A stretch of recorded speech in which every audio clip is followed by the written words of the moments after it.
नमस्कार, पंजाब केसरी में आपका स्वागत है। मैं हूं बलवंत तक्षक।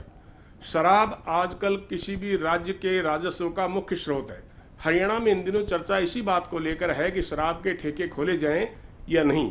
इस मुद्दे पर आज हमसे बातचीत करने के लिए मौजूद हैं जन नायक जनता पार्टी के प्रदेश अध्यक्ष सरदार निशान सिंह। सरदार निशान सिंह जी, आबकारी और कराधान महकमा deputy chief minister Dushyant Chautala ji के पास है और इंडियन नेशनल लोकदल के सीनियर लीडर और विधानसभा में विपक्ष के नेता रहे अभय सिंह चौटाला का यह आरोप है कि दुष्यंत चौटाला जी की सारी रुचि शराब के ठेके खुलवाने में। आप क्या कहेंगे? मेरी बात का आपने पहले जवाब दे दिया कि मुख्य स्रोत जो है वो लीकर है जी।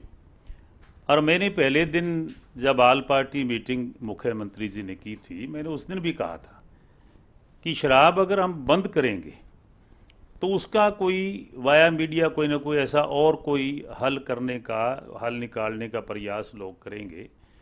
और ये नज़र भी आ रहा था कि उसकी जगह और ड्रग बिकने शुरू हो गए। शराब जो हाथ से शराब बनाते हैं लोग, सब स्टैंडर्ड बना करके बेचनी शुरू हो गई।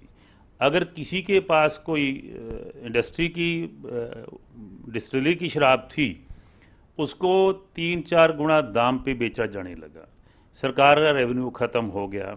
इस बात को लेकर के हमने कहा था कि लिमिट रख के शराब को खोल देना चाहिए।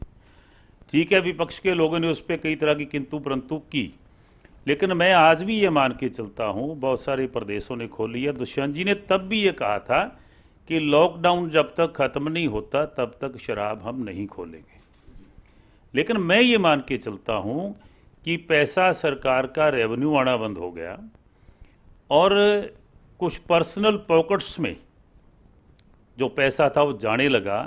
पीने वाले के लिए जो एडिक्ट लोग हैं, जो रोज़ पीते हैं, जिनका ये मान के चलें कि चाहे वो कम पिए चाहे ज़्यादा पिए, रोज़ के पीने वाले बहुत लोग हैं, उन लोगों को महंगी शराब मिलने लगी, सब स्टैंडर्ड क्वालिटी मिलने लगी और बहुत सारे ड्रग्स जो है ना वो बिकने लगे। पुलिस पूरी की पूरी हमारी रात दिन ये कोरोना डिजीज़ को, उस मामले को ठीक करने में लगी रही कि लोग अपने घर से बाहर ना जाएं। उन लोगों को मौका मिला और बहुत सारा ऐसा व्यापार हुआ जो नहीं होना चाहिए था। निशान सिंह जी, लॉकडाउन के दौरान शराब के ठेके बंद रहे, लेकिन स्टॉक में 2 लाख से ज़्यादा शराब की बोतलें कम पाई गई हैं। विपक्ष का ये आरोप है कि ये तस्करी हुई है शराब की और बिना सरकार की जानकारी के ये तस्करी हो नहीं सकती। देखिए, ऐसा है कि विपक्ष कहेगा और मैं ये मान के चलता हूँ कि हेल्दी अगर डिस्कशन हो, हेल्दी जिम्मेवारियाँ हम सभी लोग समझें, तो विपक्ष भी उतनी जिम्मेवारी रखता है जितनी सरकार के लोगों की है। एक तरफ तो हम अलग से बात कहते हैं, फिर उसके विपरीत दूसरी बात कहते हैं कि उनका कहने का मतलब ये बिकवाई गई।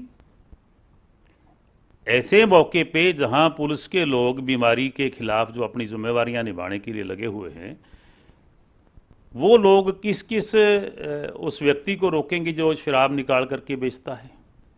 तो मैं ये कहूँगा कि विपक्ष को भी अपनी जिम्मेवारियां निभाते हुए सरकार का ऐसे मौके पे साथ देना चाहिए। दुष्यंत जी के पास महकमा जरूर है, लेकिन वो कुछ सबसे हट करके कोई विचार नहीं रखते।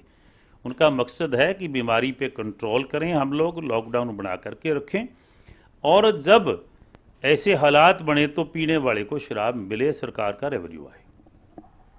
निशान सिंह जी, आप देखिए कि पूर्व मुख्यमंत्री ओम प्रकाश चौटाला, जिनके सगे पोते हैं दुष्यंत चौटाला, वो उन पर निशाना साध रहे हैं और कह रहे हैं कि हरियाणा में सरकार नाम की कोई चीज़ नहीं। आप इसको कैसे देखते हैं?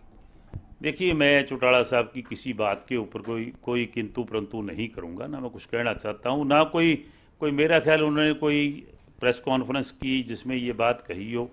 वैसे कोई चलती चलती बात के ऊपर उन्होंने कह दिया कि सरकार कहाँ है, मैंने भी सुना था। तो सरकार कहाँ है? आप चौथा स्तंभ है प्रजातंत्र का, आपको भी पता है कि सरकार कितनी जिम्मेवारी से काम कर रही है। हरियाणा के अंदर निस्बत दूसरे प्रदेशों के कोरोना के ऊपर कंट्रोल बहुत अच्छा है। तो मैं मान के चलता हूँ जैसे सरकार प्रयास कर रही है, इस पर और भी कंट्रोल हो जाएगा। मतलब पिछले एक दिन में कोरोना संक्रमित 75 मरीज नए सामने आए हैं और ऐसे में सरकार ने लॉकडाउन को खोल दिया है। खुद स्वास्थ्य मंत्री अनिल विज ने चिंता जाहिर की है कि मुझे डर लग रहा है कि लॉकडाउन खोलने से कहीं कोरोना के मरीजों की तादाद में इजाफा ना हो और हम कैसे कंट्रोल कर पाएंगे। तो ये सरकार में मतभेद की स्थिति क्यों है? लॉकडाउन नहीं खोला गया, कुछ छूट दी गई कि हमारे बहुत सारे कारोबार ठप थे, बंद थे, इंडस्ट्री हो या और चीज़ हो, तो उसमें एक थोड़ी छूट दी गई है। एक प्रयास किया गया है कि देखें कि कितना हम उसमें कामयाब होते हैं, और सरकार के अंदर कोई भिन्नता नहीं है।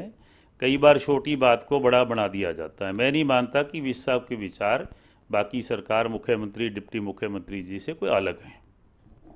निशान सिंह जी, बड़ौदा में उपचुनाव आना है, 6 महीने के भीतर चुनाव होना है। श्री कृष्ण हुड्डा जी आपकी पार्टी से भी विधायक रहे, कांग्रेस पार्टी से भी विधायक रहे, और हमने देखा है कि बड़ौदा में चौधरी देवीलाल का प्रभाव है या कांग्रेस का है। भाजपा पिछली बार सत्ता में आई तब भी उनका उम्मीदवार हारा, और दूसरी बार योगेश्वर दत्त को टिकट दिया तब भी हारा। तो ये जो उपचुनाव में जेजेपी खुद लड़ेगी या बीजेपी का समर्थन करेगी? देखिए, चुनाव अभी निर्णय होना है चुनाव की तारीख का। हम आज अलाइंस में हैं, भारतीय जनता पार्टी और जननायक जनता पार्टी। ये हाईकमांड दोनों पार्टियों की ये फैसला करेंगी। ये ठीक है कि पास्ट में अगर देखा जाए तो 7 बार लोक दल, जिसको हम कहते हैं, जो बेस है हमारा चौधरी देवीलाल जी का नाम, वो विनिंग रहा, और 3 बार जब से ओपन हुआ है कॉन्स्टिट्यूंसी, उसके बाद 3 बार कांग्रेस वहाँ से विनिंग रही। तो ये फैसला दोनों पार्टियों ने मिलकर के करना है। आप टोहाना से विधायक रहे हैं, अब देवेंद्र बबली टोहाना से आपकी पार्टी के विधायक हैं। भाजपा के प्रदेश अध्यक्ष सुभाष बराला भी टोहाना से हैं। बबली की ये शिकायत रही कि अफसर उनका फ़ोन नहीं उठाते और उनके इलाके में उनकी सुनवाई नहीं होती। क्योंकि आप पार्टी के प्रदेश अध्यक्ष हैं, इस मामले को किस तरह से देखते हैं? जिसको विधायक चुना जाता है तो पब्लिक ग्रीवेंसेज उसको सुननी होती है और उनको पूरा करना होता है। अगर कोई कहीं दिक्कत आती है तो मौजूदा विधायक ने ऐसा कुछ कहा होगा, लेकिन आज के दिन हम सभी लोग मिल करके, क्योंकि हम अलाइंस हैं, एक दूसरे के साथ मिलकर सरकार को चला रहे हैं।